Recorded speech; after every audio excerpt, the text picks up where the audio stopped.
अस्सलाम वालेकुम। उम्मीद करता हूँ आप सब खैरियत से होंगे। सऊदी स्कोप्स में एक बार फिर से आप लोगों का वेलकम।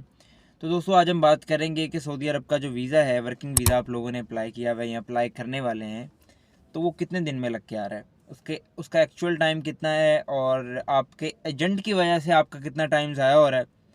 तो ये सब चीज़ें इंशाल्लाह डिस्कस करेंगे। उससे पहले अगर आप इस चैनल पर नए हैं तो चैनल को सब्सक्राइब कर दें और बेल आइकन को ज़रूर दबाएँ, ताकि हमारे आने वाली हर नई लेटेस्ट वीडियो की नोटिफिकेशन आप तक पहुँच सके। तो सबसे पहले मैं आप लोगों को बताता चलूँ कि दो एम्बेसीज़ हैं सऊदी अरेबिया की पाकिस्तान में, एक कराची में, एक इस्लामाबाद में।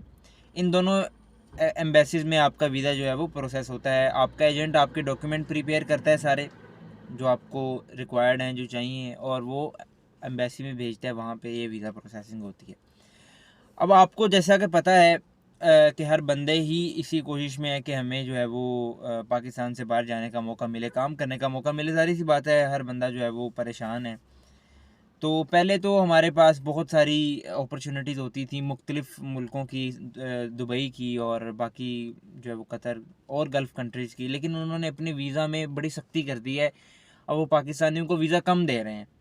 तो इस वजह से जितना बर्डन है सारा का सारा सऊदी अरेबिया पे आ गया है। और सऊदी अरेबिया ने भी यहाँ पे कम नहीं की, उन्होंने और वीज़े फेंके हैं। मतलब सऊदी अरेबिया ने जितने वीज़े फेंक दिए हैं और लोग आ रहे हैं, उन्हें पता है कि जितना हमें अनस्किल्ड वर्कर है ना, वो यहीं से मिलेगा, जितनी हमें लेबर है वो यहीं से मिलेगी।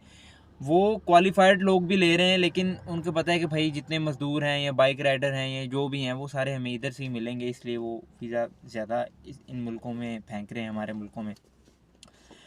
अब इस रश की वजह से एक मामूल से ज़्यादा डिले हो गया। वैसे मैं आप लोगों को बताता चलूँ तो जो इस्लामाबाद एम्बेसी का जो टाइम है वो 1 हफ़्ते का है, और कराची एम्बेसी का टाइम जो है वो 10 दिन का है, 10 से 12 दिन का है। इस दौरान वो आपका जो है वो वीज़ा सारा प्रोसेस करके दे देते हैं। लेकिन आजकल की जो सूरत हाल बनी हुई है, वो इस्लामाबाद एम्बेसी जो है वो 15 से 20 दिन में वीज़ा दे रही है, और कराची एम्बेसी जो है वो महीने तक आपका टाइम ले लेती है।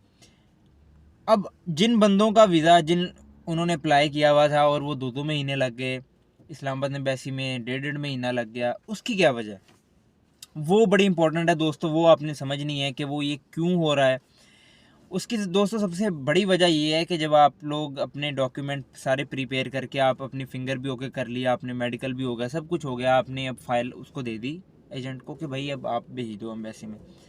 दोस्तों, इनका पहली बात तो ये है कि अगर आप एक अंटिक एजेंसी के पास नहीं गए, जिसके पास अपना लाइसेंस नहीं है, तो वो आपका जो है वो केस किसी और को बेचेगा, वो अपने लाइसेंस पे एम्बेसी में भेजेगा। इस पे भी टाइम लग गया। और वहाँ पे बाज़ औक़ात कोटा सिस्टम चल रहा होता है एम्बेसी में, कि एक एजेंट से हमने 50 लेने हैं, एक से हमने 60 लेने हैं। तो आपकी बारी नहीं आती, आपके जो डॉक्यूमेंट्स हैं वो 2-2 हफ्ते, 3-3 हफ्ते एजेंट के पास पड़े रहते हैं। आप उससे जब भी पूछोगे ना, भाई हमने भेज दिए, लेकिन वो उसके पास पड़े रहते हैं।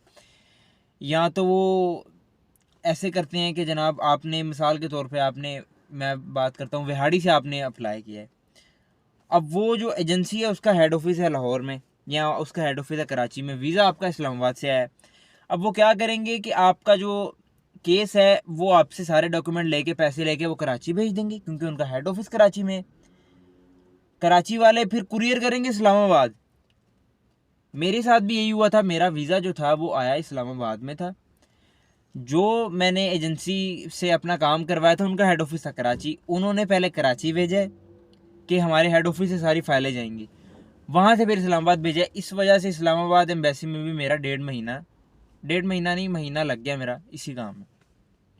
तो ये सीन है, इस वजह से जो है वो देर लग रही है केसेस में।